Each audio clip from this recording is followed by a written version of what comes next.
yung pagkakabit natin, makikita rin natin na umilaw siya. Ayan, makikita po natin umilaw na.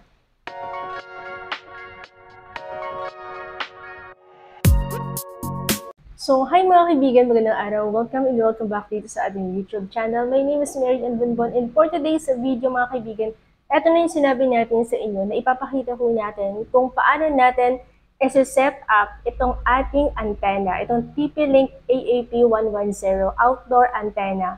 So, eto mga kaibigan, napakaganda dahil hindi na natin kailangan ng ating mga bendo machine para tayo ay makapagnegosyo ng piso Wi-Fi. So sa pamamagitan ng antenna na to, pwede na tayong mag-business ng piso Wi-Fi ngayong 2024. At guys, kung ang kagandahan dito, kung kayo po ay meron po kayong mga internet connection or existing internet connection sa inyong mga tahanan, pwede na po kayong makapagbenta or makapag-business ng piso Wi-Fi. At ang kagandahan lang dito, hindi na ito tayo maghuhulog ng piso. So, ibebenta natin dito ay voucher, guys. Okay?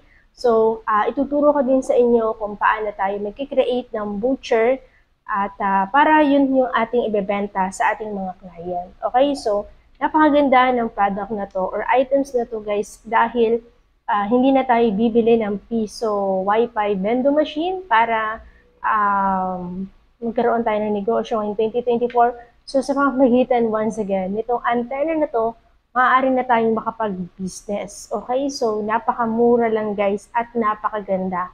Okay? So, syempre, kapag bumili kayo nito, ito yung makakasama. Itong antenna at saka itong adapter. Okay? So, syempre guys, kasama din dyan ang 400 printable voucher at saka yung manual na yung iba naman hindi binabasa. Make sure po, kapag bumili tayo ng iba't ibang items online, dapat ay basahin po natin kasi mahalaga po kapag nagbabasa tayo ng mga manuals. Okay? So, syempre guys, kapag bumili tayo nito, kaya kailanganin natin ng LAN cable. Ito, yan. Dalawa siyang LAN cable ang kakailanganin natin. Kasi isa doon sa LAN, at isa naman dito sa antenna na i-connect natin para makapag-transmit ng signal. Okay? So, napaka-basic lang ang pagkakabit nito guys. Alam nyo, kahit high school or elementary, kayang i-set up ito. So, gagamitin natin ang ating Globe at Home para dito tayo kumuha ng ating internet. Okay? So, ngayon guys, eto, makikita natin, papakita ko natin sa inyo, ipo-focus natin. Ayan. Eto. Itong isang antenna na to, i-connect natin doon sa ating Wi-Fi. Okay? So, i-connect natin siya. Ayan, makikita natin yan. Ayan siya guys, yung LAN. Makikita ninyo. Yan. Focus natin. Okay? LAN. Okay, so ngayon isasaksak natin siya dito guys. Ayan. Okay, so narinig ninyo, diba? Tumunog siya. Tapos, eto, isasaksak naman natin siya dito sa ating Globe at Home. Ayan, nakikita natin LAN. Okay, ayan. Focus natin. Okay, so ilalagay natin siya dito para dito tayo makakuha ng ating internet. Okay? And next, yung isang LAN cable naman, okay, isang LAN cable, isasaksak natin siya dito. Okay? Dito, guys. Ayan. Meron din siyang saksakan. Okay? Yan. Sasaksak natin siya dyan. Tapos, tatakpan natin para hindi siya mapasok ng tubig. Kung ilalagay natin siya doon sa labas. Okay? Teka lang. Bakit hindi ka na masara? Ang arte, Teka lang. Ayun. Tapos, ito, yung isang wire naman na to, dito natin siya isasaksak. Ayan, teka lang. Isasaksak natin siya dito sa PoE. Ito naman ay doon sa ating antenna papunta. Okay? Ayan, sasaksak natin siya dyan. Teka lang, bakit ayaw na? Ayan, sasaksak natin siya. Yun. Tapos, itong, syempre sasaksak natin sa kuryente. Okay? So, saksak muna natin sila sa kuryente. Okay? Saksak natin. Tapos, itong ating on natin. Ayan. Kita ninyo umiilaw. Ito. Saksak na natin siya, guys. Ayan. Umiilaw na siya. Ayan.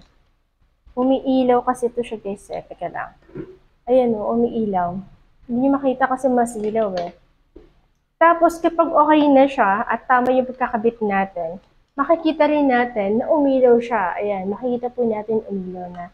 And now guys, pupunta na tayo dun sa cellphone natin para i-check natin kung gumana na nga ba itong ating Wi-Fi, itong ating TP-Link. Pero ito, pinalitan na natin siya ng pangalan. So kung gusto niyo mag-avail ng product na to, tuturuan ko din kayo kung paano ninyo papalitan ng pangalan at tuturuan ko kayo guys step by step kung paano kayo gagawa ng voucher. Okay?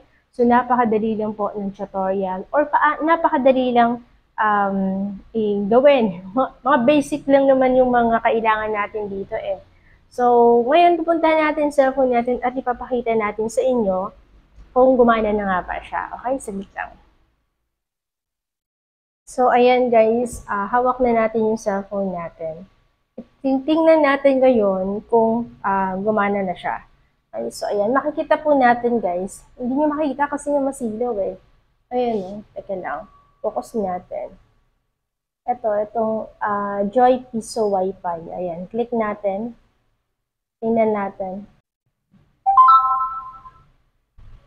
Ayan, makikita natin guys, connected na po tayo doon sa Joy Piso Wi-Fi. Teka lang. Na-off natin yung na-off natin yung ating Wi-Fi. Makikita natin guys, ito Joy Piso Wi-Fi. Click natin 'yan. Teka lang. Ayan, makikita ninyo connected na po tayo. Kasi nga grabe yung silaw guys eh. Ayan o. Hindi natin makita kasi tawag dito, grabe yung silaw. Pero yan makikita nyo guys, connected na tayo. Ayan